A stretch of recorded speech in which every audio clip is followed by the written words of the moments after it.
Yeah. Yeah.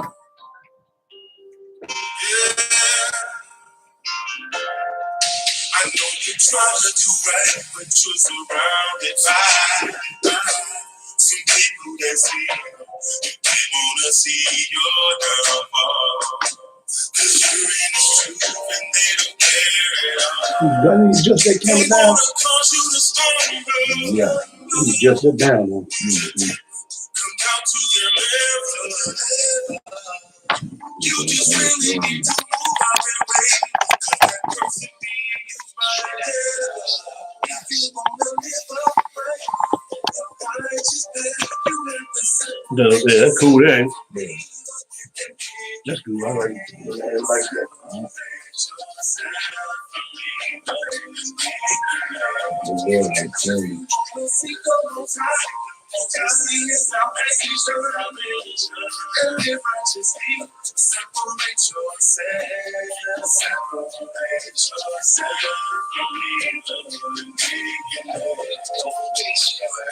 Proverbs chapter 2, verse 11 through 15.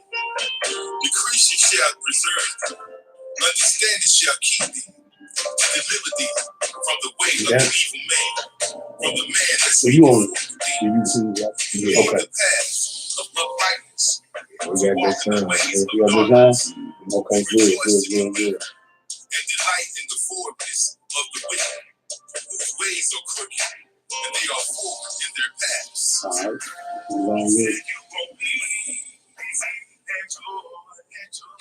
Happy Sabbath, Sabbath, Shabbat, Shalom, Shalom to the worldwide assembly.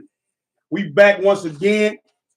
All praise, honor, and great glory is unto our God. The power of Abraham, the power of Isaac, and the power of Jacob. This your boy T Boogie. We back once again on another Shabbat night. I got the young lion back in the building, ready to put in this work. This is part 3 of a 3-part series about the overseer. And the title of tonight's lesson is Let the Overseers Examine Themselves, Pride and Jealousy in the Hierarchy. With that, I'm going to turn it over to my brothers and sisters in the faith. Oh, I forgot.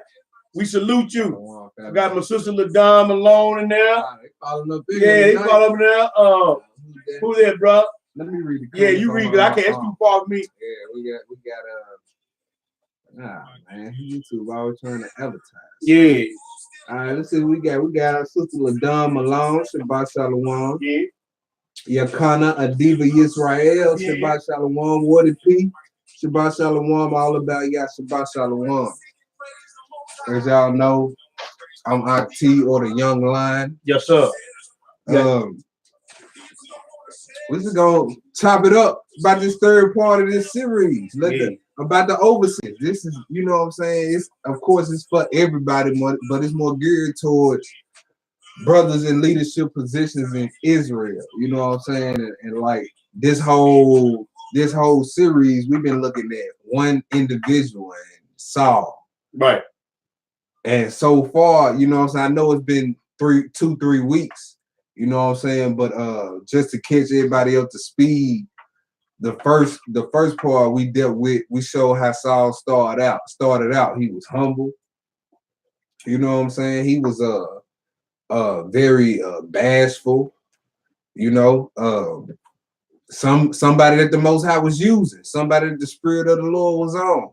You know, but as he was blessed with this leadership position, blessed as being the first king among Israel, which, you know what I'm saying, being the first of anything, you want to set the standard. Right. You know what I'm saying? And he set a bad standard, you know, and he did leave an example. Can't say a good example. It's a good example for us to learn from. Right. But the example that the brother set as being the first king of Israel, or a leader or a ruler or overseer, like, we need not to follow in his footsteps. Right, bro. Right. You know, we see in the snowball effect with Saul. You know, and we read in the second part when Samuel was talking to him, when he said, "When thou was small in thine own eyes," so that his biggest fall was pride. Pride, that's his biggest pitfall. There's no good side to pride whatsoever. Mm-hmm.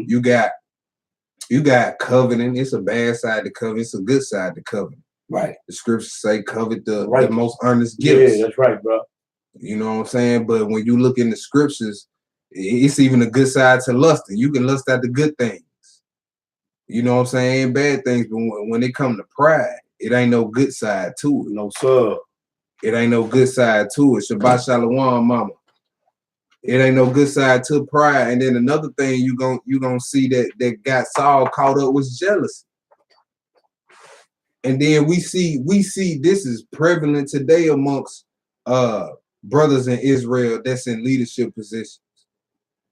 Jealousy and pride, it could ruin the good thing. You know what I'm saying? It could be you and the band of brothers together, all the souls y'all say together, but somebody get puffed up or somebody get jealous because one brother may be getting more recognition than the other. Well, for one, it ain't about that. You know what I'm saying? For two, you know that sometimes it's just how the cookie crumble. Yeah. We're gonna read tonight why Saul got jealous. You know what I'm saying? And if you find yourself in this position in David's shoes, don't think that it's something strange happening to you. You might have been a brother in the part of an assembly or whatever the case may be. It might have been you and a band of brothers together teaching the word. You know what I'm saying? And you come up, you know what I'm saying? Your name start blowing up because everybody know you saw with the script and the Most High dealing with you. You know what I'm saying? And what I'm seeing a lot now amongst the leaders is the brother that's in charge, supposed top rank, is jealous of brothers that's under him. That's crazy. That's crazy. That's crazy, bro. You know what I'm saying? And this is what we seeing with Saul and David. Yep. He's jealous of one of his subordinates. And that's going on a lot right now. And it's an attack, in real talk, it's an attack on the hierarchy. You know what I'm saying? Of the overseers in Israel. Like I'm talking about the elders, and the brothers that's been around for a while. You know what I'm saying? Satan really attacking. If you've been watching, paying attention to Israel, listening to Israel, you know what I'm talking about. You know what I'm talking about? And I ain't talking about just one isolated incident. I'm talking about, man, all over. So right now. We dealing with it. We dealt with it. Yep. A lot of camps right now having to deal with this. For whatever the reason, Most High then allow the enemy to let this spirit go amongst us. Yeah. To either to test us a trial, or either to purge some that may be lacking like Saul out. That's right. But it's faithful brothers that's being attacked by that leadership. Yeah. That's the sad part about it. And these brothers, just like the young lion said, in David's case, this was a brother that was loyal to Saul, yet Saul still had got in his mind. He let himself be taken over with that spirit of jealousy, that spirit of envy. Right. And he started attacking one of his. David was so loyal when Saul was trying to kill him, he wouldn't even kill Saul. He had the ups on Saul many times. Yep. One time when Saul was doing a number 2, he had the ups on him, he could have killed him. Another time he was asleep, dead sleep. The Lord had put a spirit of deep sleep on all his boys. And the brothers still didn't kill him. So we have to be mindful of all times of these type of scriptures, brothers and sisters. We can't go over it enough because in these last days, the enemy is going to be attacking all of Israel. Yeah. Right now, he on the elders, man, and we gotta pray for our elders. Right. You know what I'm saying? Them the pillars of Israel. Can't hate. You know what I'm saying? So it can't, for one, it can't be no division and jealousy and pride amongst them. But that's what we see. You know what I'm saying? Like one lesson, my brother Matt brought up a good point, and I didn't recognize this till he said it, but you don't see the elders of Israel chopping it up with each other. It's like they just over here, we over here, y'all over there. You know what I'm saying? Like it's us against y'all type attitude. You know what I'm saying? It's like that don't need to be going on. You know what I'm saying? Like the sister on the comment board said, elders like Crips and Bloods right now. They set trip. It's like they set trip. One brother said, I'm only siding with the Most High. That's right. That's right. That's right. That's right. You know what I'm saying? And we gonna get into this like y'all see the title Pride and Jealousy in the Hierarchy. Yeah. You know, when the Most High do raise one of your brothers up, it ain't for you to get jealous. You know what I'm saying? It's plenty brothers in Israel sharper than me. Yeah. But I don't hate on them brothers. I see what I can learn from them. I watch them. That's it. See what I can learn from them. That's it, bro. You know what I'm saying?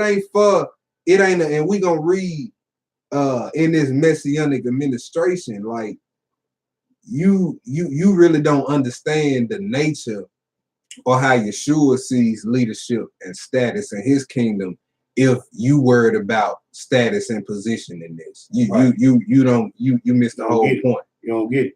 You missed the whole point. Well, we're gonna get into it. We're gonna get into it. Who is this? Oh, it's like a new brother on there. Chuck. See what his name on your phone. Let me see. He says, "So I don't want to tell you want to study with me because I wanted to convert him." Hey, it is what it is, Chuck Bagshaw. You got to stand strong, my brother. Yeah. You know what I'm saying? Hey, this what this walk about. Yeah. You gonna get people not want to study with you, not want to talk to you, be around you, even those in the faith. Yeah, like it's one thing. Like don't think because you went to the Bible, you love Yeshua or who the world calls Jesus, that everybody gonna love you. It's actually the opposite. The scripts actually tell you it's gonna be the opposite. We gonna be hated. Yeah, persecuted. You know what I'm saying? You ain't gonna have the most money in this thing. Sometimes you have to go without. Paul said, man, we was naked, meaning they didn't have a bunch of clothes. You know what I'm saying? Look, this ain't all hunky dory. No, far from it. Far from it. But let's get into this. When we finished on Saul in part 2, we stopped at chapter 15. So we're gonna pick it right up. We're gonna jump right into it, and we're gonna slow down and read a few chapters. Then we're gonna get into some other scriptures. But we're gonna slow down and read a few chapters and get everything we can at this story. All right, at these stories, these chapters. All right, so we at 1 Samuel chapter 16, and you can pick it up at verse 1. All right. And the Lord said to Samuel, how long wilt thou mourn for Saul, seeing I have rejected him from reigning over Israel? Fill thy horn with oil and go.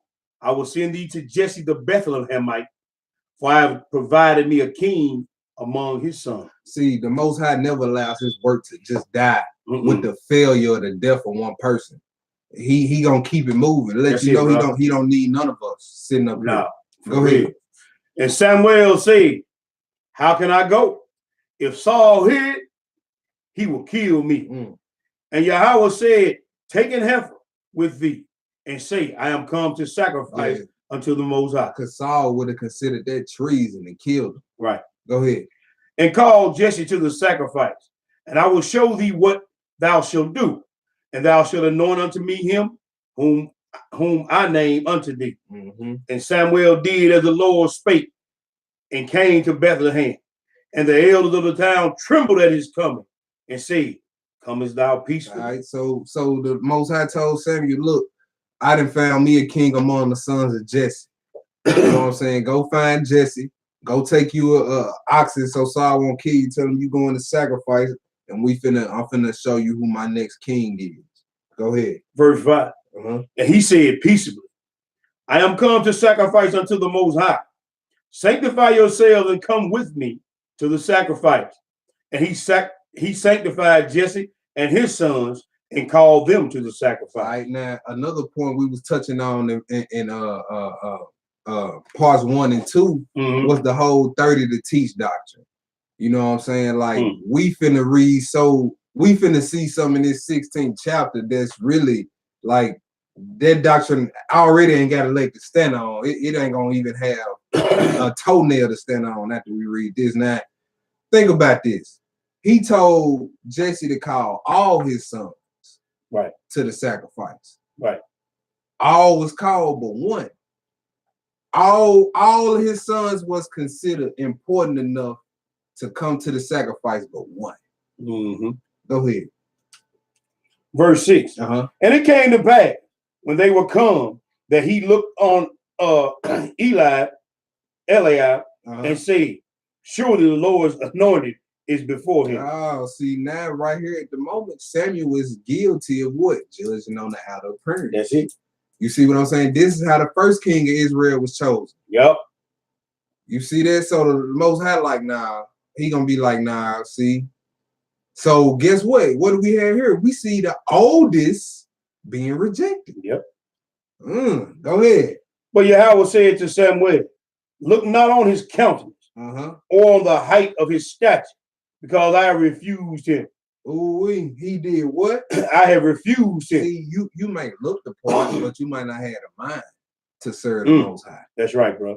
You know what I'm saying? You can have a long frame. You can look like you serve the Most High, but you might not have a mind for it. That's who the Most High deal with. Who got the mind for this?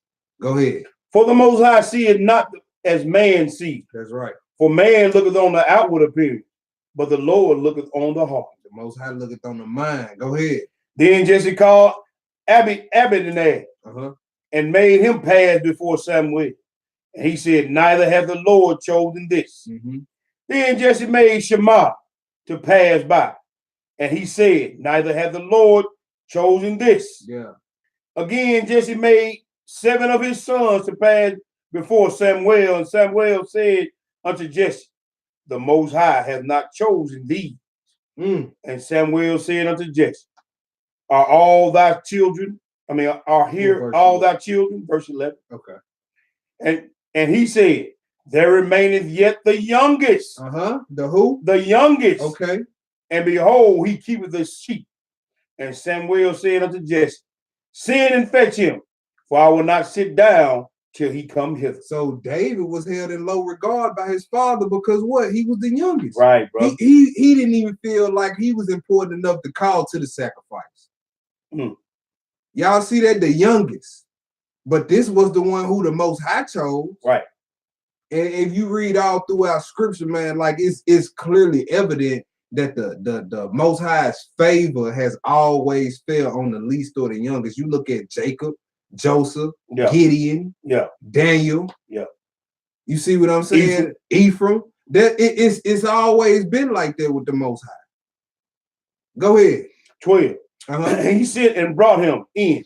Now he was ruddy and withal of a beautiful countenance, and a goodly to look to. And the Lord said, arise, anoint him, for this is he. Then Samuel took the horn of oil and anointed him in the midst of his brethren. And the Spirit of the Lord Yahweh came upon David. From that day forward, so Samuel rose up and went to Ramah. 14. But the Spirit of Yahweh departed from Shaul, and an evil spirit from the Lord troubled him. And an evil spirit from the Most High troubled him. Go ahead. And Shaul's servant said unto him, behold now, an evil spirit from the Most High troubleth thee. So that's his servants. These are the people that's the closest to him. Right. So you know they noticing a different pattern of behavior with him every day. Or whenever this spirit decides to attack. Right. So of course they know. They like, man, an evil spirit on Saul, bro. And you can see it when they get on him. Yeah. You can see it when they get on him. That's right. That's right. Go ahead. 16.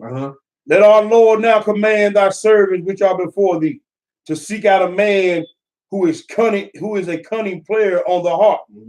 And it shall come to pass when the evil spirit from God is upon thee, that he shall play with his hand, and thou shalt be well. And Saul said unto his servant, provide me now a man that can play well, and bring him to me.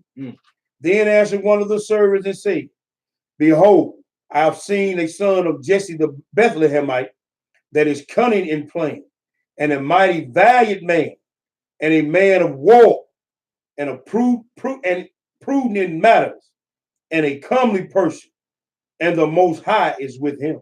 See that? So this is another thing, like just learning something on our way to learning something. This way you know about the power of music as well.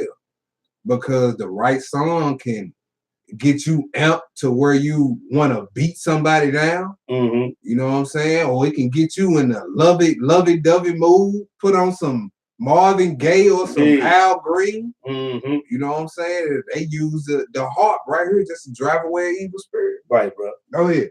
19. Wherefore Shaul sent messages unto Jesse and said, send me David, thy son, which is with the sheep. Mm-hmm. And Jesse took an ass laden with bread and a bottle of wine and a kid and sent them with David, his son, unto Shaul. Man, and something else, you know what I'm saying, we can pick up from this, how it's showing how David was a type of Christ. He was a shepherd and a king. Yeah. Go ahead. So was Christ. Go ahead. And David said to Shaul and stood before him. And David came to Saul and stood before him. Yeah. And he loved him greatly, and he became his armor bearer. And Shaul said to Jesse, let David, I pray thee, stand before me, for he has found favor in my sight. And it came to pass, when the evil spirit from the Most High was upon Saul, that David took an harp and played with his hand. So Saul was refreshed and was well, and the evil spirit departed from him. Also, we read earlier, it said he loved David, didn't it? Yeah. It said he loved David. So now, another thing about David was the time that he was considered in low regard by his father, wasn't even thought of important enough to be called to the sacrifice. He was keeping the sheep. Right. But see, that whole time of him keeping the sheep, the Most High was training him. Right. He was a shepherd. You know what I'm saying? Matter of fact, I'm finna grab some real quick. Go ahead. I'm gonna go to Psalm 78. I'm gonna grab this Psalm 78, 70 through 72 real quick. 70 through 72? Yeah, 70 through 72. All right.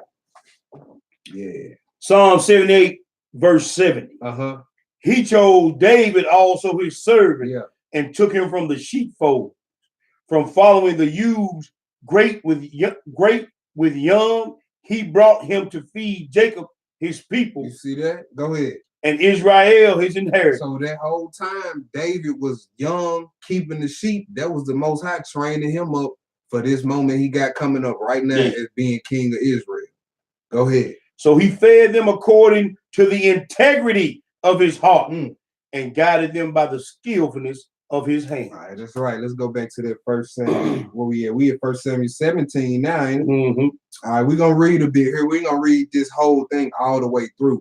We're going to read a good bit of it, though, because it's a lot of meat up in this. All right. 1 Samuel 17, to pick it up at verse 1. Now the Philistines gathered together their armies to battle, and were gathered together at Shako, which belonged to Judah, and pitched between Shako and Azekah, and Ifnes Dadamim. And Shaul said to the men of Israel, Shaul and the men of Israel were gathered together and pitched by the valley of Elah, and set the battle in array against the Philistines. And the Philistines stood on a mountain on one side, and Israel stood on a mountain on the other side, and there was a valley between them. And there went out a champion,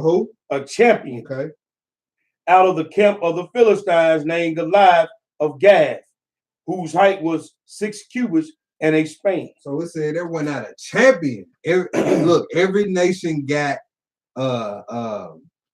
they golden boy, I should say. Right. Israel just so happened to have millions of them.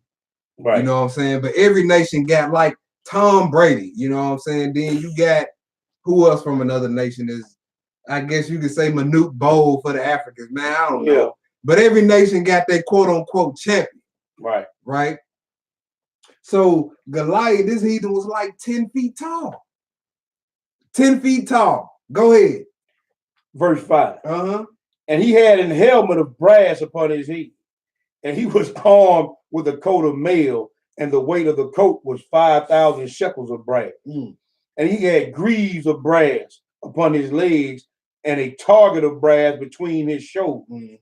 And the staff of his spear was like a weaver's beam, and his spear head weighed 600 shekels of iron. and one bearing a shield went before him. So this big almost, what did it say? He was 6 cubits in the span. That's almost 10 feet tall. Right. You know what I'm saying? So now he got on all this super technology that Israel ain't used to seeing, this new equipment, this beautiful top of the art equipment. Yeah. On this 10-foot heat, and they don't tell her how wide he was. Yeah. And he's standing there breathing down threatenings at Israel. Go ahead. But don't miss one thing.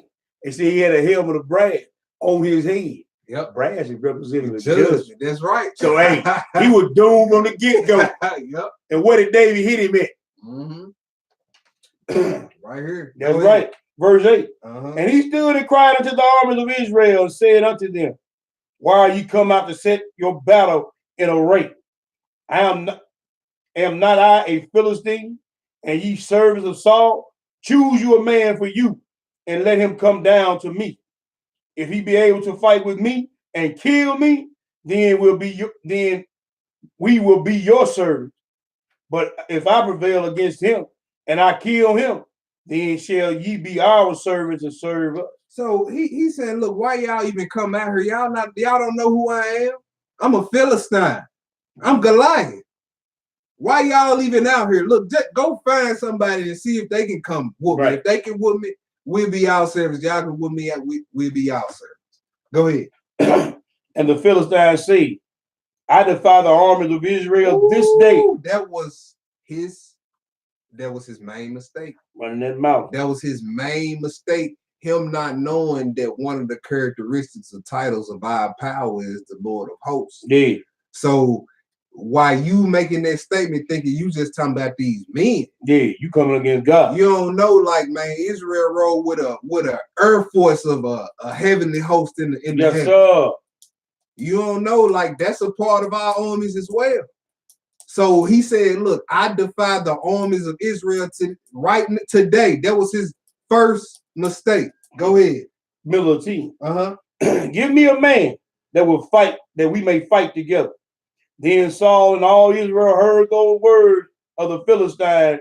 They were dismayed and greatly afraid. Now we read, like, in part 1 and part 2 about all the great military victories Saul had. You know what I'm saying? Now this brother is a straight up wimp. Why? Because the spirit of the Most High done left him. And see, what we need to understand is, when the spirit of the Most High leave you, the spirit of fear of the Most High is gone, the spirit of wisdom, the spirit of might, spirit of understanding, all that's gone. All that's gone. Go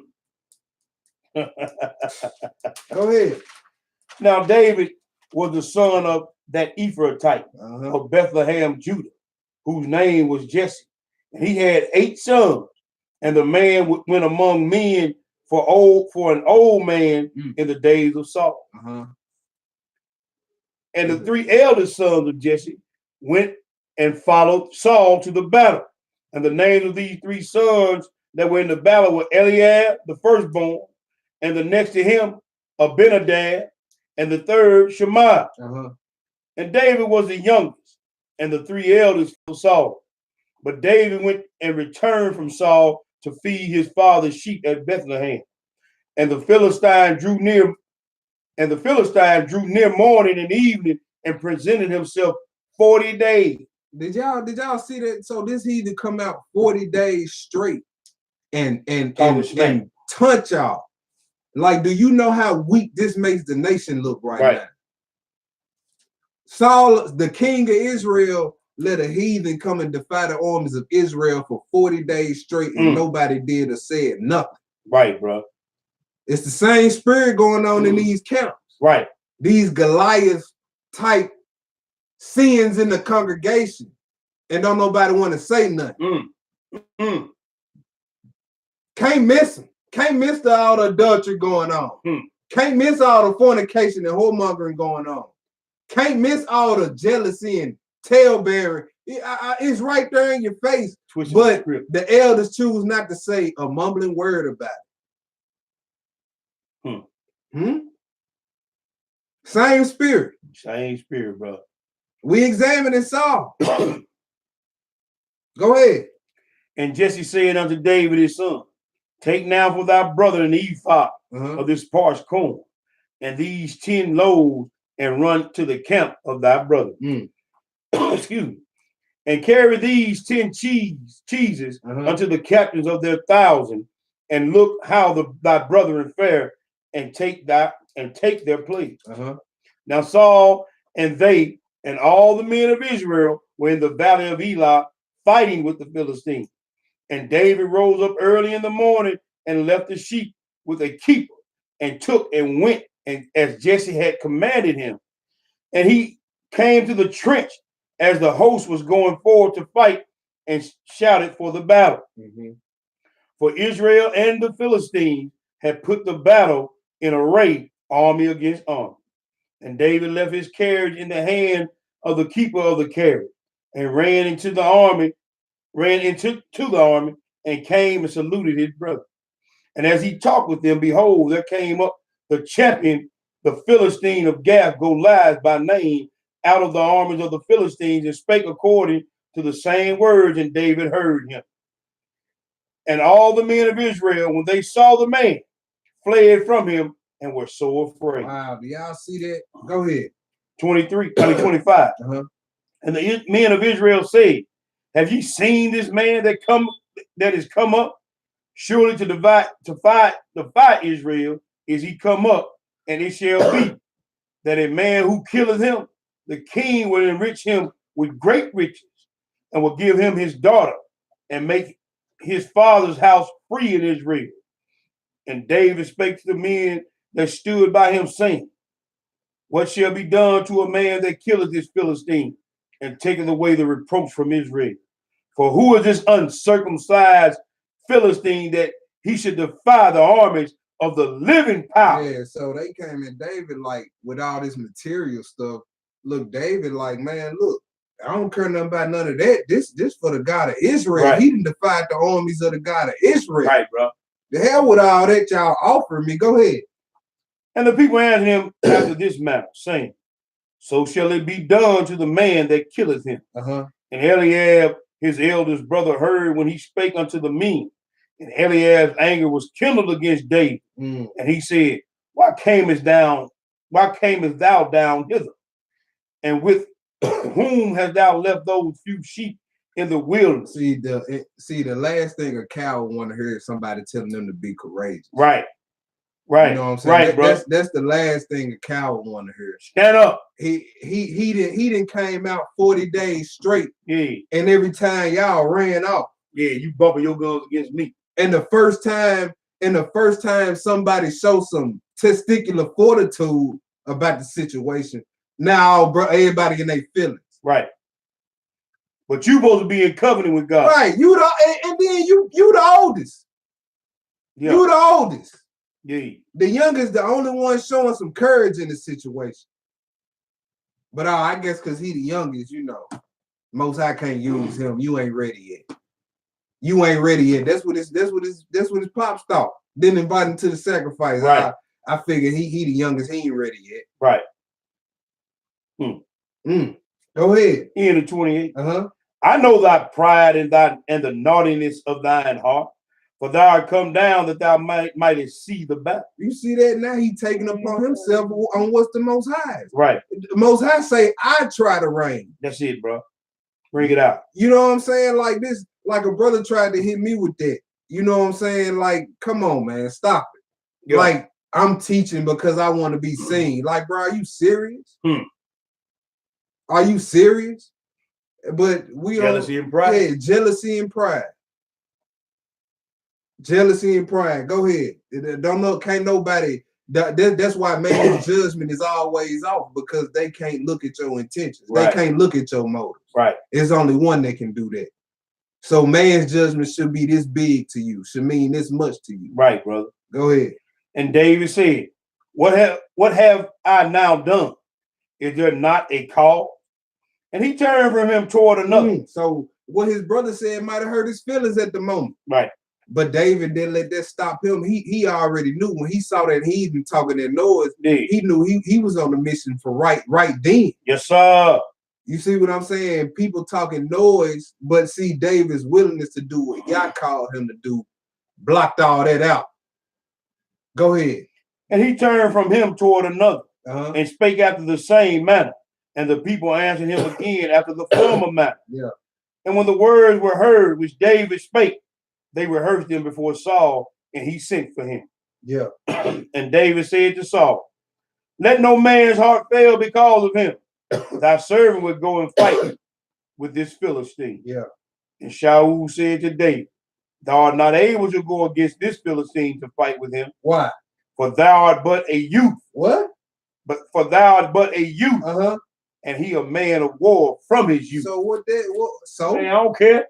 So and what you see they disqualifying David for his age, size, and inexperience. So so what? But the Most High will. Yeah. Come on now. So what? Who gonna say something against that? What you gonna say against that? Come on, bro. And what? He a youth. The Most High with him. That's right. The Most High been with him. He finna let Saul know, look, man, the Most High been dealing with me as a youth. Yes, sir. I'm talking about we finna read Major League dealing with David. This brother killed birds and lions with his bare hands. Come on now. Go ahead. And David said to Saul, thy servant kept his father's sheep, and there came a lion and a bear, and took a lamb out of the flock. And I went out after him and smote him and delivered it out of his mouth. And when he arose against me, I caught him by his beard and smote him and slew him. So this is what we was saying earlier, like his days as a shepherd, that was the Most High preparing him the whole time. Yes, sir. The Most High was using him the whole time.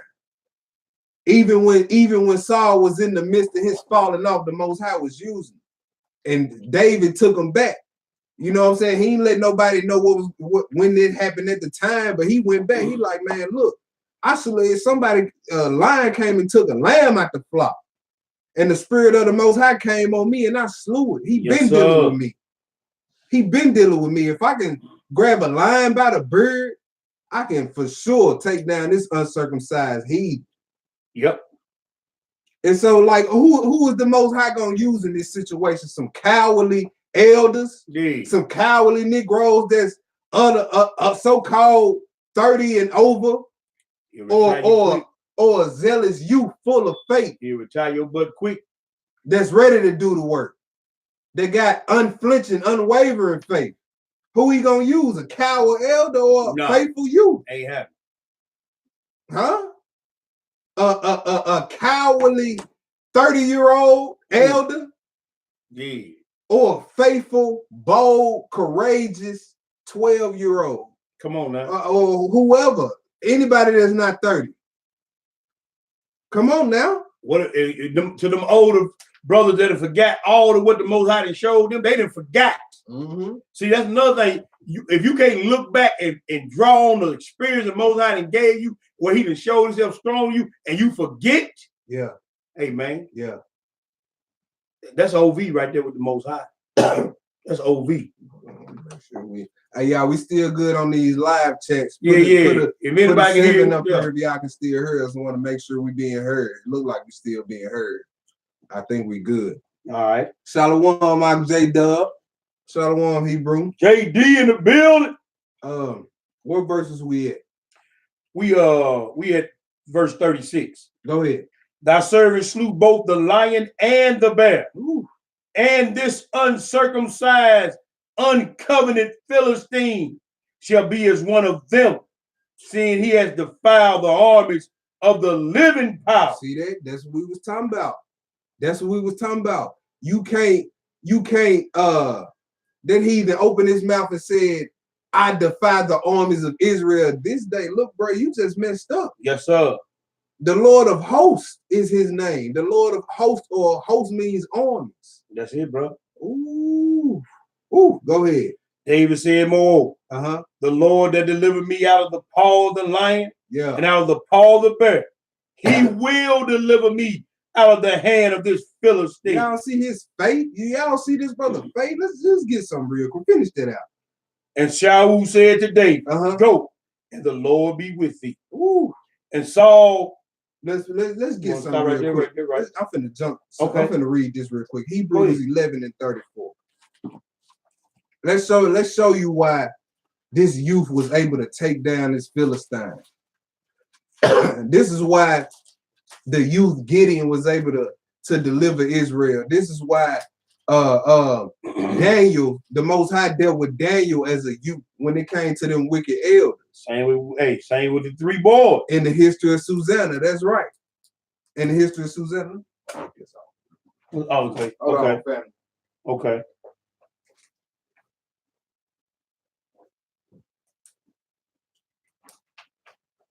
Sorry about that, y'all. But yeah, I'm gonna read this verse real quick. This is Hebrews 11, and I'm gonna read verse 30. I'm gonna read verse 33 and 34. It says, "Who through faith subdued kingdoms, wrought righteousness, obtained promises, stopped the mouths of lions, quenched the violence of fire, escaped the edge of the sword, out of weakness were made strong, waxed valiant in fight." Yes, sir. And turn to flight the armies of aliens, all because of your faith, man, your strong conviction that, hey, this can be done through the Most High. That's how he was able to raise up and slay this Philistine. Right, brother. That's right. That's how he was able to do it. Wasn't nobody else showing that type of faith in the situation. All them other Negroes had the mumble mouth. Huh? All them of age Negroes. No faith. But here come the youth got the faith. Go ahead. We have verse 38. Go ahead. And Saul armed David with his armor. And Saul armed David with his armor, and he put a helmet of brass upon his head. Nah, skip down to skip down. Man. Excuse me, y'all. Skip down to let me see. What verse we at? We had verse 38. Let me see. Skip down to verse 48. All right, verse 48. And it came to pass when the Philistine arose and came and drew nigh to meet David, that David hasted and ran toward the army to meet the Philistines. Waxing bolder and bolder the closer you get. Yes, sir. It said he ran to him. Yes, sir. He wasn't running from him like everybody else. It said when he came and spoke, them Negroes tucked tail and took off. He wasn't even finna raise up sword. He was just finna talk and they ran off. Yeah. But David saw him and he ran straight to him. Yes, sir. Let's get it. Go ahead. And David put his hand in his bag and took thence a stone and slang it and smote the Philistine in the forehead, that the stone sunk into his forehead and he fell upon his face to the earth. And David prevailed over the Philistine. Cracked his skull wide open. Yes, sir. Go ahead. With a sling and with a stone, and smote the Philistine and slew him. And there was no sword in the hand of David. Killed him without sword. Go ahead. All because of his faith, though. Go ahead. Therefore David ran and stood upon the Philistine and took his sword and drew it out of the sheath thereof and slew him and cut off his head therewith. And when the Philistines saw their champion was dead, they fled. You see that? Hey, when the leader fall, they ain't want none of that. No. They didn't want none of that. Oh. This a youth put a whole, it said, we just read that in the Hebrews, man, men wax valiant. Yes, sir. Because of their faith and put the armies of aliens to flight. That's right, brother. Man, all praises to the Most High. All praise. Go ahead. And the men of Israel and Judah arose and shouted and pursued the Philistines until thou come to the valley and to the gates of Ekron. And the wounded of the Philistines fell down by the way of Sharaim, even unto Gath and unto Ekron. Yeah, you see that courageous attitude is contagious, man. You know what I'm saying? You brother see a brother raise up like that and stand on it. That's it, bro. You know what I'm saying? You can inspire a whole lot more other brothers, man. You can start a whole trailblaze. That's it, bro. A strong man standing up. But see, when you setting the tone with that cowardice as a leader, you can call other little weak-minded Negroes to turn into cowards. Hell, you don't teach that. Come on, man. Look, we overseers. Come on now. We set the standard. Go ahead. 53. Uh-huh. And the children of Israel returned from chasing after the Philistine, and they spoiled their tents. And David took the head of the Philistine and brought it to Jerusalem. Yep. But he put his armor in his tent. Uh-huh. And when Saul saw David go forth against the Philistine, he said unto Abner, the captain of the host, whose son is this youth? And Abner said, as thy soul liveth, O king, I cannot tell. Yeah. And the king said, inquire thou whose son stripling this is. Uh-huh. And as David returned from the slaughter of the Philistine, Abner took him and brought him before Saul with the head of the Philistine in his hand. And Saul said to him, whose son art thou, thou young man? Mm-hmm. And David answered, I am the son of thy servant Jesse the Bethlehemite. We're going right into chapter 18, y'all. Right into chapter 18. Go ahead.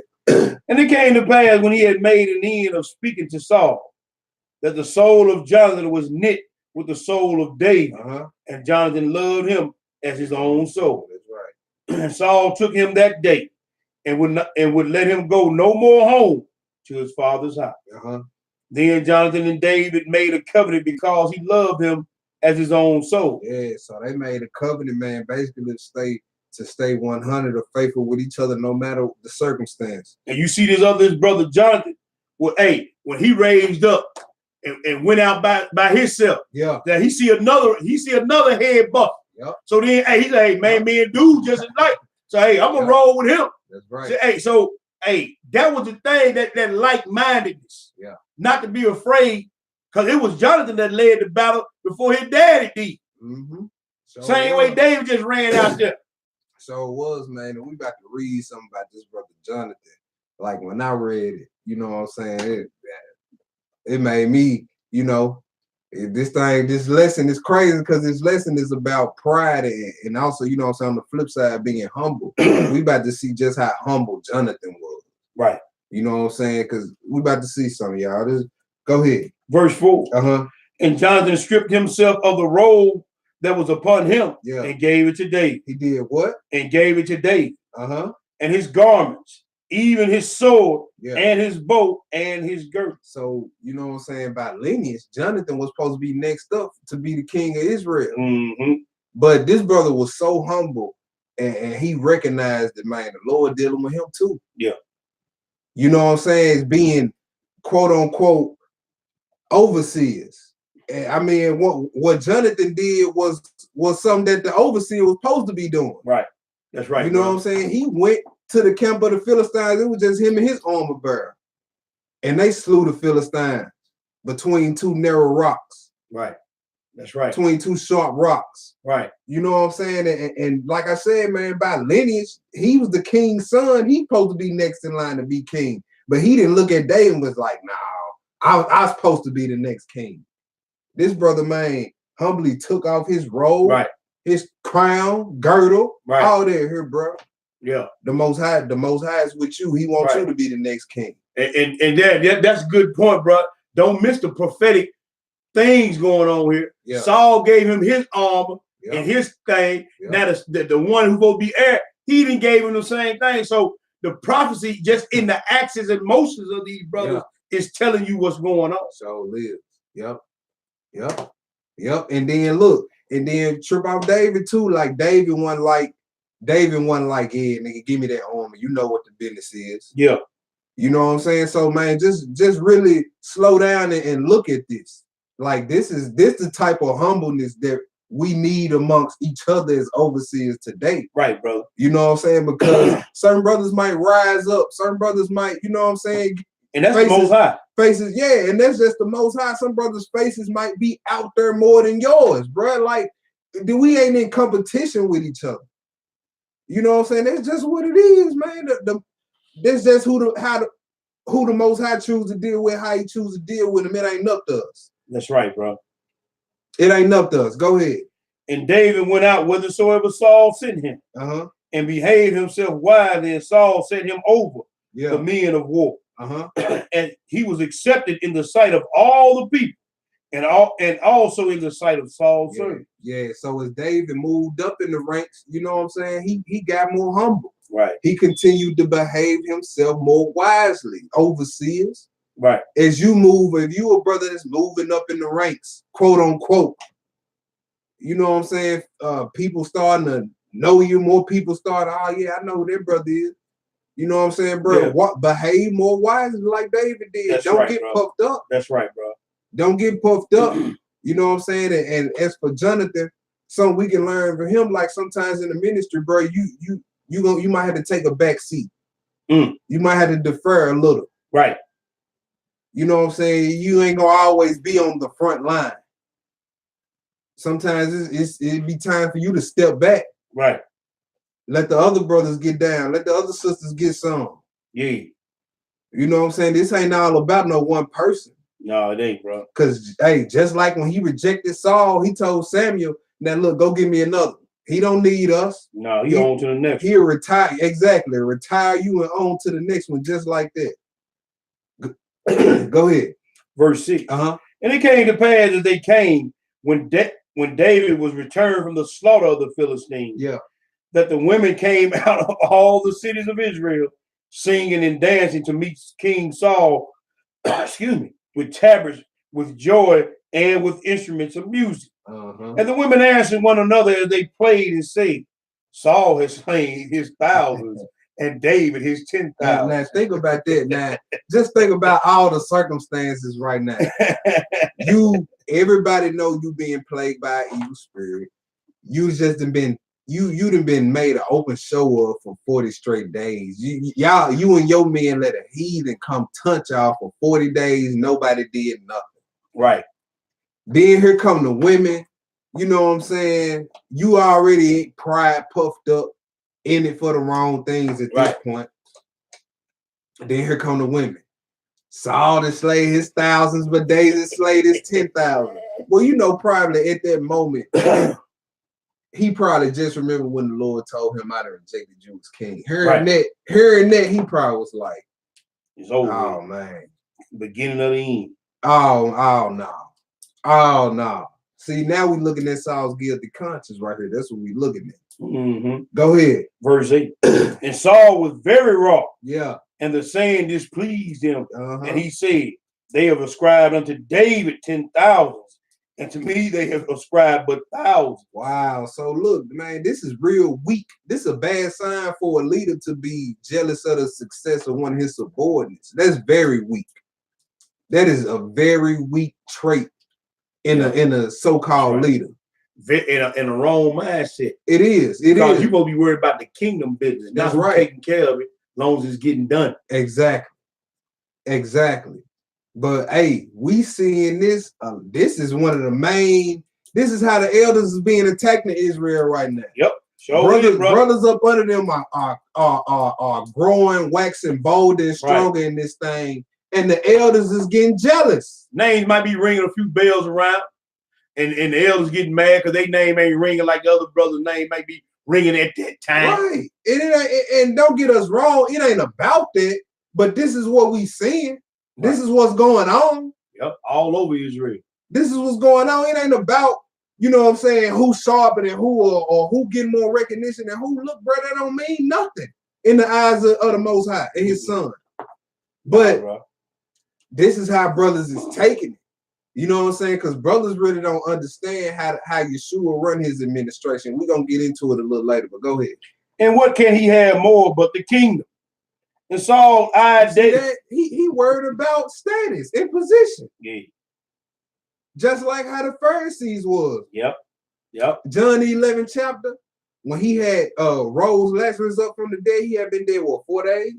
He had been dead 4 days. Now think about that miracle. You know he had haters after that. His sister said, Lord, he been stinking. He's stinking already. He ain't coming back. The Most High went and raised him up. Man, right after that, you read the 11th chapter of John, it say the Pharisees plotted because they say he gonna take our position. He gonna take our authority. And the whole world follow without.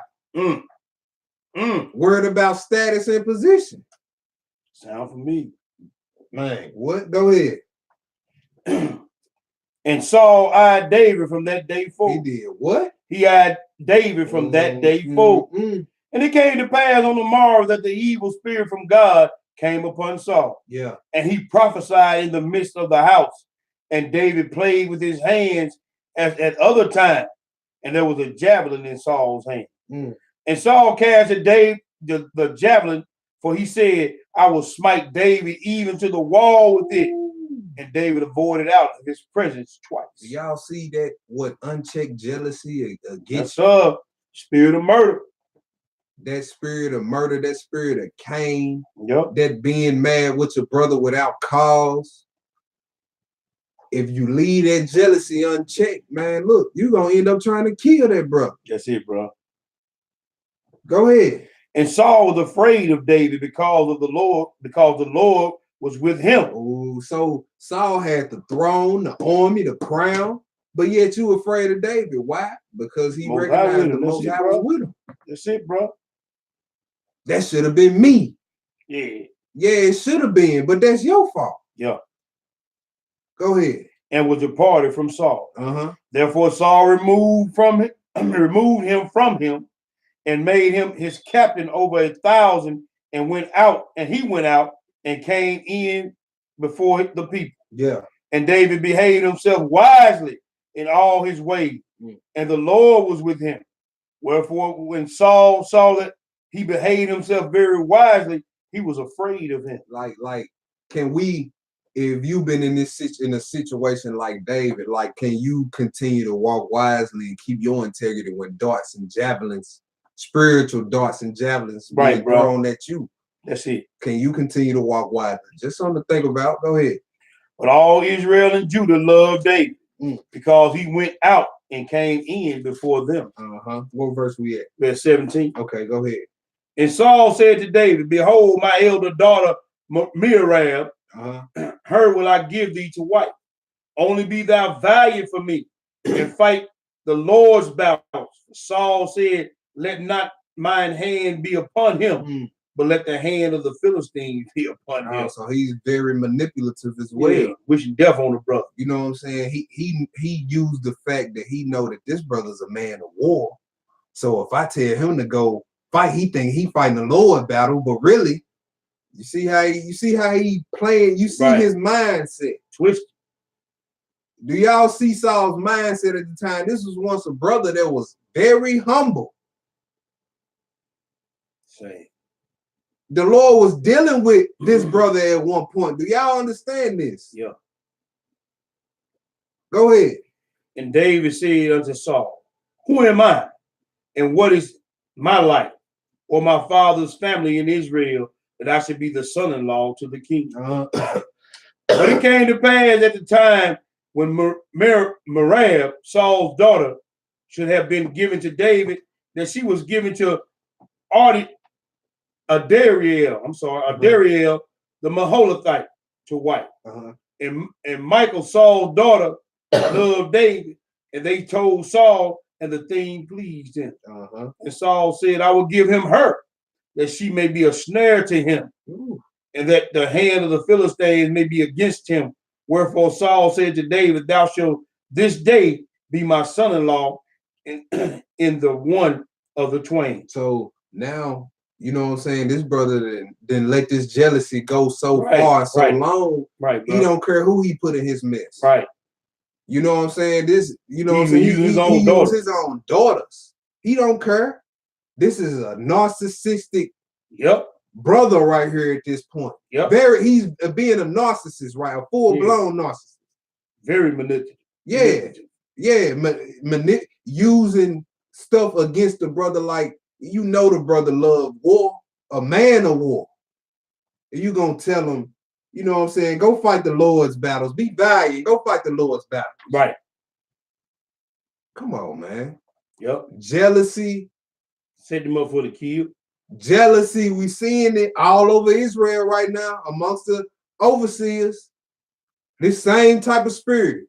This same manipulative spirit. Trying to suborn people, shifts people's opinion about brothers. Lying. line. And these the elders. These is the elders. The hierarchy. Yeah. The ones you're supposed to be able to go to for guidance. Right. For right judgment. What verse we at? We at verse we at verse 21. Okay, go ahead. No, we at verse 22. I'm sorry. All right, go ahead. And Saul commanded his servants, saying, commune with David secretly and say, behold, the king has delight in thee, and all his servants love thee. Now therefore be the king's son-in-law. And Saul's servants spake those words in the ears of David, and David said, seemeth it to you a light thing to be a king's son-in-law, seeing that I am a poor man and I am lightly esteemed. Yeah. And the servants of Saul told him, saying, on this manner spake David. And Saul said, thus shall ye say to David, the king desires not any dowry, but 100 foreskins of the Philistines to be avenged of the king's enemies.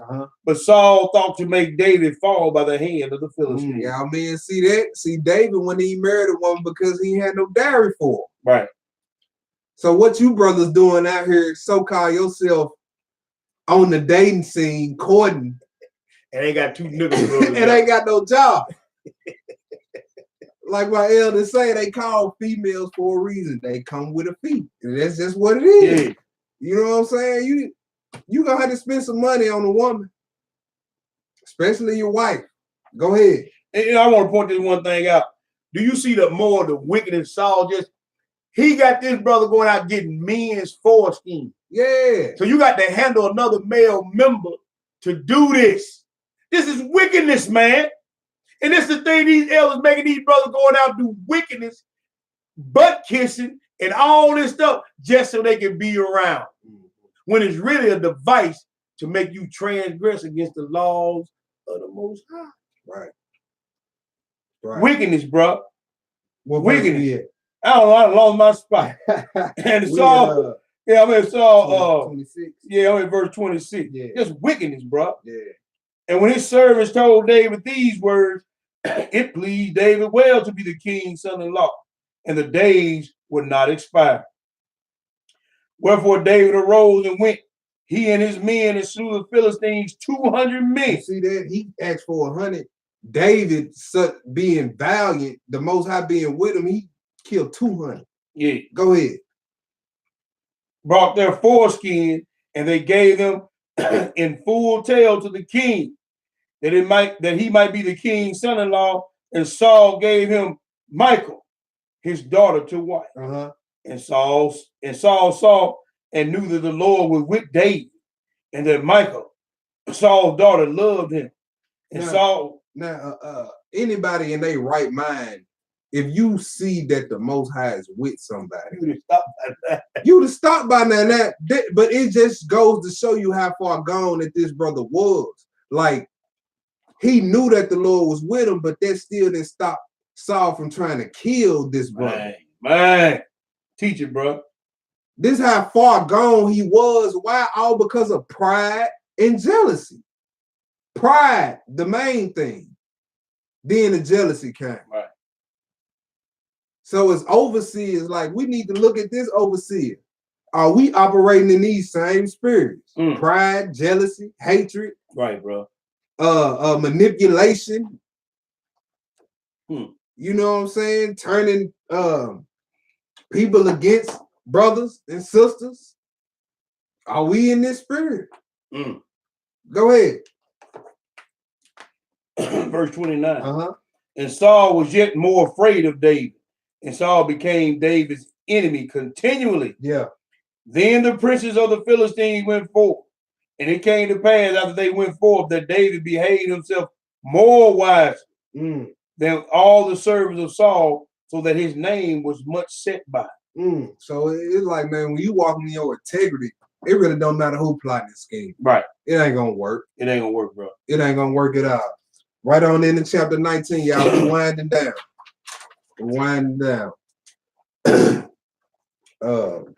Yeah, let's chapter 19. Let's get chapter 19. All right. And Saul spake to Jonathan, his son, and to all his servants that they should kill David. But Jonathan, Saul's son, delighted much in David. And Jonathan told David, saying, my father seeketh to kill thee. Now therefore I pray thee, take heed to thyself until the morning, and abide in a secret place, and hide thyself. Ooh, so what verse was that? That was verse 2. That was verse 2. So now, like I say, he don't care who he putting in the line of fire. Man. He don't care who he put in his mess. Man. See, y'all, and that's another thing, bro. And brothers and sisters, these brothers telling y'all stuff and making y'all do stuff against righteous brothers and sisters, and you make you do unrighteousness, and you agreeing with that. Right. And we got a lesson coming. If you in bed with wicked, bro, you in trouble. That's right. That's right. You better have enough of mind to stand up and say, hell no, I ain't doing that. Yeah. Yeah. That's right, all about y'all. That's a real reprobate mind right there. Hey. That's a real reprobate mind right yes, there. Sir. That is reprobate. What verse we at? We at 3. Go ahead. And I will go out and stand beside my father in the field whereof thou art, and I will commune with my father of thee. Yeah. And what I see, that will I tell thee. And Jonathan spake good of David unto Saul his father, and said unto him, let not the king sin against his servant, against David, because he has not sinned against thee, and because his works have been to thee, ward, very good. Verse 5. Go ahead. For he did put his life in his hand and slew the Philistine. And the Lord wrought a great salvation for all of Israel. Thou sawest it and didst rejoice. Yeah. Wherefore then wilt thou sin against innocent blood to slay David without a cause? See, now is he disobeying his father? Nope. No, because his father told him to do something unlawful. So even though what we get out of this, even though we are supposed to respect authority in our parents, we are never to do something sinful because an authoritative figure told us. That's right, brother. A lot of you brothers in these camps got that bad. Real bad. Follow the your elder tell you to do something completely, blatantly off. Well, brother, that's my elder. I'm gonna do it. I'm gonna be obedient to my elder. What script is that? Yeah. What script is that? Well, bro, that's what the head teacher want. That's what. But it's off though. It's off. Sin. You not gonna tell him he off? Well, you don't love him, then. Nor neither do you love your brothers and sisters. Nope. Because if the ones at the top ain't telling him that this off, now you got a whole congregation of people being off. Now you got all these souls going off. I'm just gonna stick around. But right here, this ain't the spirit Jonathan was in. Nope. Even though this was his father and his father told him to do something, but it was unlawful. Right, brother. Go ahead. And Saul hearkened unto the voice of Jonathan, and Saul swear. Yeah, and then look, Jonathan could have been like, nah, Pops, I don't want no parts. This between y'all. You know what I'm saying? This ain't got nothing to do with me. Man, I'm so sick of that. You Negroes got that bad. Joe do. That's a coward spirit. Yep. Won't say nothing when you see something going wrong. Yeah. I'm neutral on this. No, you're not. And brothers' reputations be on the line. And other people's salvation. Yeah, and salvations be on the line. See, Jonathan could have easily said, nah, Pops, that's between you and David now. Leave me out of it. He could have easily went that route. But this brother was honorable, man, the whole way through. Right, bro. That's right. He could have got selfish before this and was like, nah, I don't care if the Lord dealing with you or not. I ain't taking my robe off and giving it to you. Right. He could have been like, nah, this just between you and David. Leave me out of it. Yeah. But we seeing all these spirits amongst the overseers in Israel today. And the young brothers check. Right. The brothers that ain't been around that long as the elders is the ones that's being courageous. Or you got brothers in that's elders that ain't been around long enough, but know enough book to rebuke something when they see something off. Right. And you got the brother that's been around all these years just making Israel look bad. Go ahead. And Saul hearkened unto the voice of Jonathan, and Saul sware, the Lord liveth, he shall not be slain. Look at him making false oaths. This another thing we need to look at. Ooh. Making false oaths. You swore to the Lord you wouldn't kill this man again, and you did. Better pay your vow. When you put your hand to this plow as an overseer, you better finish it all the way through, or you ain't got nothing coming but the lake, bro. That's all you got coming. I don't even know why you would expect something else. Why would you expect the Most High to understand that? Why would you expect the Most High to understand that you started something, you vowed to finish something that you started and didn't? What you expect to hear from him in that day, but go to the left. Holla at you. Go ahead. And Jonathan called David, and Jonathan showed him all those things. And Jonathan brought David to Saul, and he was in the presence as in past time. Well, see, I ain't gonna say nothing. Yeah. You know what I'm saying? That's between them. I'm just gonna stay out of it. Right. No, bro. No, innocent blood is about to be shed. Right. And a lot of the stuff going on in Israel right now, man, spiritually innocent blood that been shed, man. Yep. Somebody got to answer for it. Somebody gonna answer for it. And a lot of you brothers who knew it was BS, who know that it's BS, y'all, well, that's between them brothers, you know. Ain't got nothing to do with that. As if the Most High ain't gave us instruction on how to deal with situations like that. Negro, you heard it. You saw what was going on, and you did nothing. That's all right, though. That's all right, though. Your head will get hit, too, when the judgment comes. When the whirlwind come down, it's going to fall on your head, too. Grievously on your head. Yeah. Go ahead. And there was war again, and David went out and fought with the Philistines and slew them with a great slaughter, and they fled from him. And the evil spirit from the Lord was upon Saul, as he sat in his house with his javelin in his hand. And David played with his hand. You see that? Now, what happened to the oath he just made? He swore to the Lord, I ain't going to do nothing to him. But that evil spirit came. All that went clean out the window. Go ahead. And Saul sought to smite David even to the wall with the javelin. But he slipped away out of Saul's presence, and he smote the javelin into the wall, and David fled and escaped that night. Now, y'all, we really about to see just how deep his hatred ran for David. Go ahead. And Saul also sent messengers unto David's house to watch him and to slay him in the morning. And Michal, David's wife, told him, saying, if thou save not thy life tonight, tomorrow thou shalt be slain. He had me in at this brother's house, watching, waiting on him. Like I say, he sent his underlings to do his dirty business.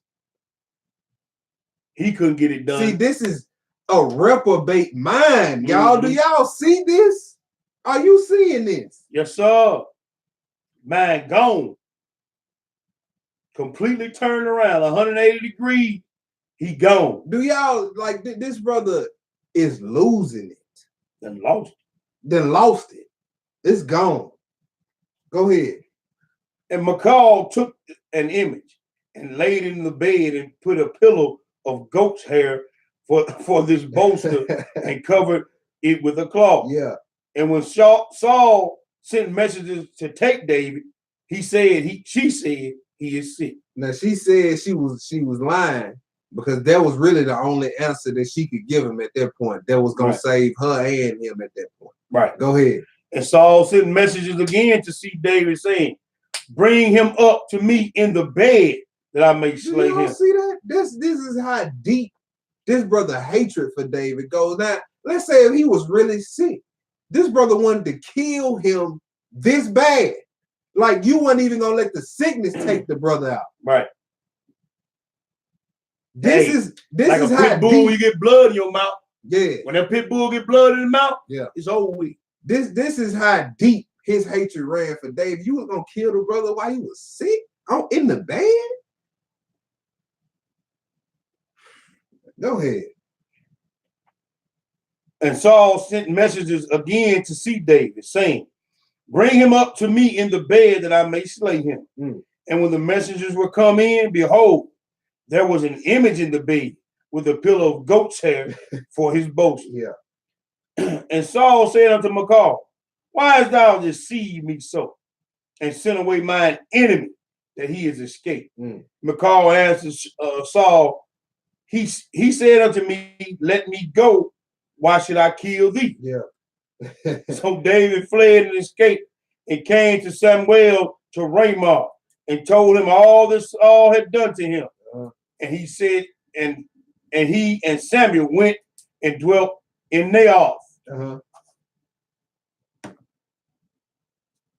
see, I lost my spot. My phone messed me up, man. Well, man, what verse? Good. 19. Oh, from the verse 20. Verse 20. And Saul sent messengers to take David. And when they saw the company of the prophets prophesying, and Samuel standing as appointed over them, the Spirit of God was upon the messengers of Saul, and they also prophesied. Go ahead. And when it was told Saul, he sent other messengers, and they prophesied likewise. And Saul sent messengers again the third time, and they prophesied also. So the Most High protecting David. You know what I'm saying? We see, like, we don't know sometimes how the Most High be looking out. You know what I'm saying? Like, this brother wanted to kill him. Right. But this is the Most High. He protecting David the whole time. Go ahead. Then went he also to Ramah, and came to a great well that was in Succoth.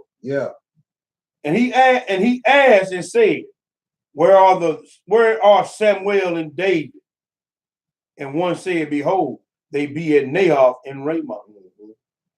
And he went thither to Naoth and Ramah, and the Spirit of God was upon him also, and he went on and prophesied until he came to Naoth and Ramah.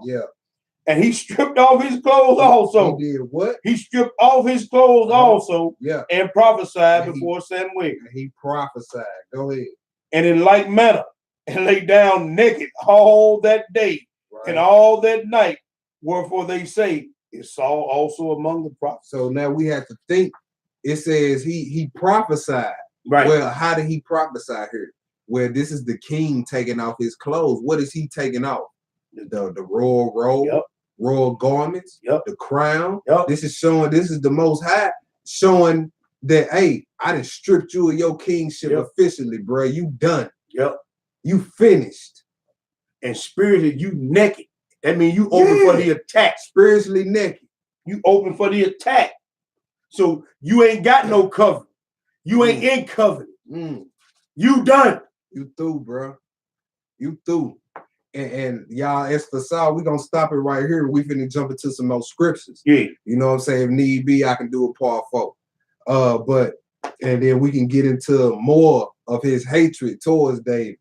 But y'all see the snowball effect though, of what pride and jealousy leads to. Right.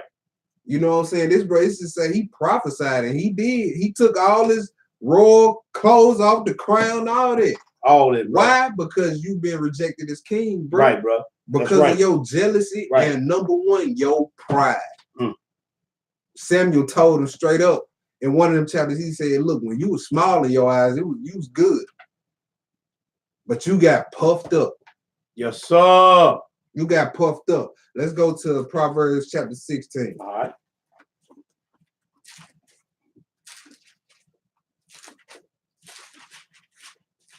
We're going to read 2 verses. You can read verse 5, then jump down to read verse 12. Proverbs chapter 16, verse 5, and I read. Everyone that is proud in heart is an abomination to the Most High. Is a what? Is an abomination to the Most High. Though hand join in hand, he shall not be unpunished. So even though it looked like brothers, all these brothers that's proud and prideful in Israel, gonna get you. You an abomination. Jump down to verse 12. Verse 12. It is an abomination to the kings to commit wickedness. To the who to do what? To the kings to commit wickedness. Look, man, it's disgusting to God and to men for kings to commit abomination. to men, because it's like, bro, you supposed to be in a position of power. Come on, bro. Come on, bro. Come on, bro. And to God, it's like, bro, are you serious? I blessed you with this, and this is what you do. It's disgusting to God and man. Yes, sir. Go ahead. For the throne is established by you righteousness. See that? That's the only way, as an overseer, as a ruler, or whatever. That's the only way your office or your throne gonna be established, and if you do right. Let's go to 1 Corinthians chapter 4. Now we finna get into how we supposed to be as overseers, how we need to be looked at as overseers. 1 Corinthians chapter 4, and pick it up at verse 1. All right. Let a man so account of us. Yeah. As of the ministers of Christ. You see that? Paul saying, so look, man, look, don't look at us nothing other than being servants. That's what ministers are. Right. He said, look, regard us as servants. Go ahead. And stewards of the mysteries of God. Stewards are just managers over a household of resources. That's it, bro. Go ahead. Moreover, it is required in stewards. Nah, it's suggested. It's required in stewards. That a man be found faithful. That's mandatory for stewards. That's right, bro. Bring it out. Why? Because you a steward, meaning you over something that's not yours. You managing it. You managing something that's not yours. You managing people that don't belong to you. You see what I'm saying? You managing, you overseeing and teaching out of a book that word that don't belong to you. Right, brother. So it's mandatory that you be found trustworthy and faithful. Go ahead. But with me, it is a very small thing that I should be judged of you. You see that? They was judging Paul. So he said, look, it's a small thing that you judge me. Go ahead. Or of a man's judgment, yea, I judge not my own self. He said, I don't even judge my own self. Because even our own judgment sometimes of us is thwarted because we either too easy or too hard on ourselves. Right, bro.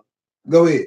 For I know nothing by myself, yet am I not hereby justified, but he that judges me is the Lord. Go ahead. Therefore judge nothing before the time, until the Lord come, who both will bring to light the hidden things of darkness and will make manifest the counsels of the hearts. That's right. And then shall every man have praise of Yah. Right. And that's why you can so easily disregard all the side talk people got to say about you when you know the Most High judgment is the true judgment. That's it, bro. You don't even trust your own judgment. Like I say, you either too hard or too easy on yourself. That ain't an equal judgment, is it? But the Most High know your motives. Right. That's it, brother. You see, so depend on his judgment and nobody else's. Go ahead. What verse was that?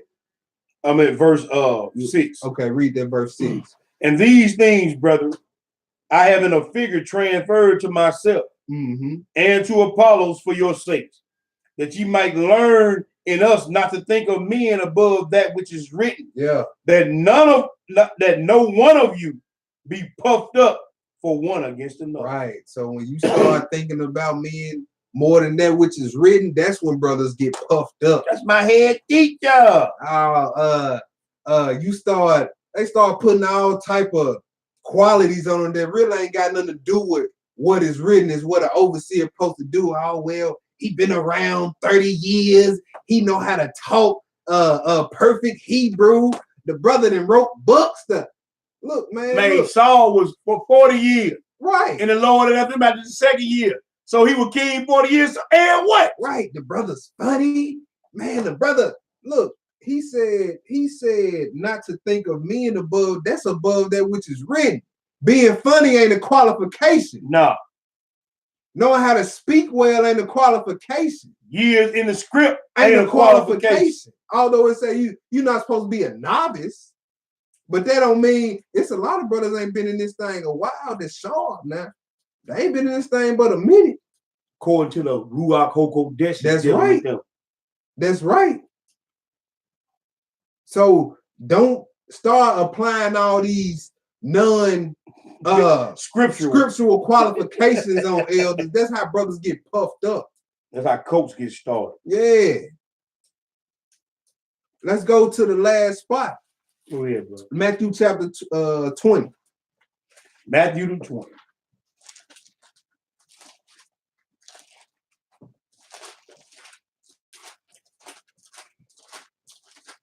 Pick it up at verse 20. All right. Pick it up at verse 20. Now we about to see how Yeshua runs his administration. Let's see how this messianic administration is supposed to be ran. Let's see what type of spirit the overseer is supposed to be having. You know what I'm saying? All these brothers seeking status and power in this thing. We about to see how the Messiah dealt, how he did. And then we're gonna let the chips fall where they may. Now, do we keep doing and seeking status and power on this side where the payoff is your biggest payoff is the praise you get from me? Yeah. That's your reward. You satisfied with that?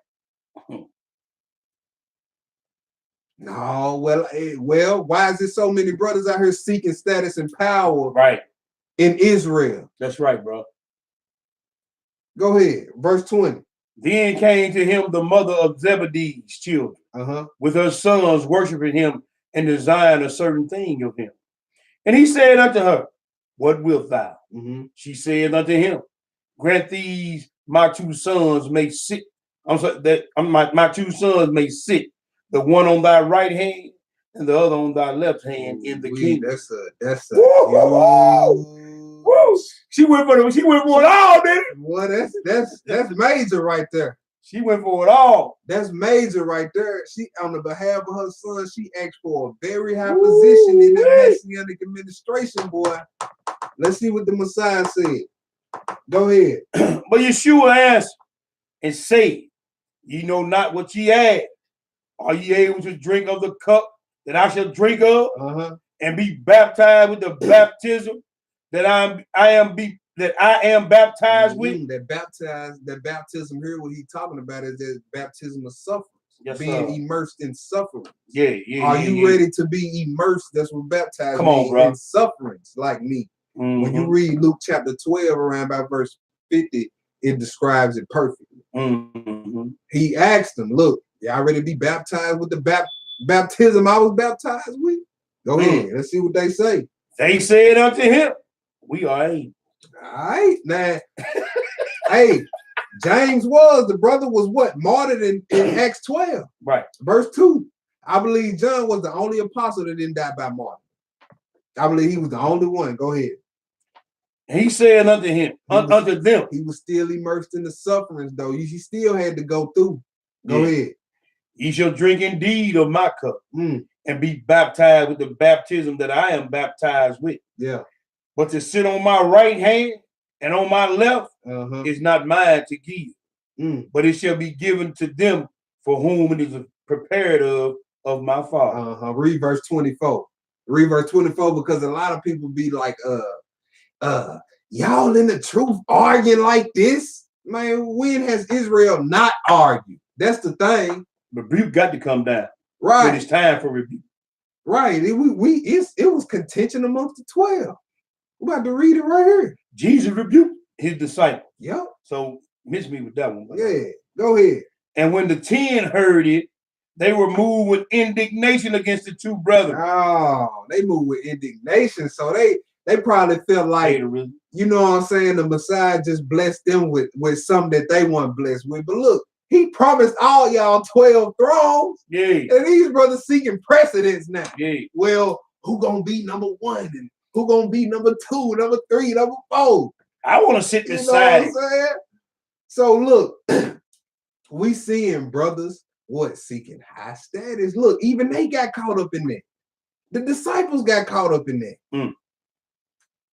So who are we to think that it's just supposed to be our hunky-dory down here? Now, man, the attack is on. The attack is on right now against the elders, man. We need to pray for our elders. Right. But go ahead.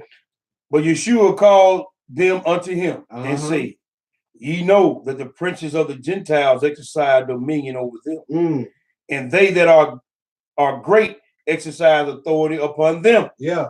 But it shall not be so among you. But whosoever will be great among you, let him be your minister. Let him be your what? Minister. Oh, do y'all hear that? This is how the Most High sees leadership and status. If you want to be great, according to Yeshua, you got to be a humble servant. You got to be a humble servant. This thing ain't about how can the people serve you or what can you get from the ministry. Right, this ain't about that. No. This is about what can you do for the people and how can you further the ministry. Right, bro. And if you ain't in it for that, you need to sit down somewhere. You need to sit down somewhere because we just read letter. That's it, bro. This how Yeshua say, this how I want my administration ran. Right. This how I look at the greatest. This is who's the greatest in my eyes. Come on, bro. If you want to be great, you better be the greatest servant. Man, that's a heavy hitter there, brother. Why did he say that? Go ahead. 27. Uh-huh. And whosoever will be chief among you, Ooh. let him be your servant. Yeah. Even as the Son of Man came not to minister unto. Oh, that's why. That's why. Because I want you to follow me. I didn't come to be served. Right. I came to serve. Right. Go ahead. But to minister and to give his life a ransom for me. And to give his life a ransom for me. Right, brother. That's how we supposed to look at. That's right, bro. Leadership. And that's how we supposed to be moving as overseers amongst each other. Right. You know what I'm saying? Like, we supposed to be in competition to see who can be the most humble around here. Right. Not the most seen. Not the most seen. Not the most seen. Matter of fact, one more place. Let's First go, Peter bro. 5. All right. 1 Peter 5. We're going to end it with this. 1 through 3.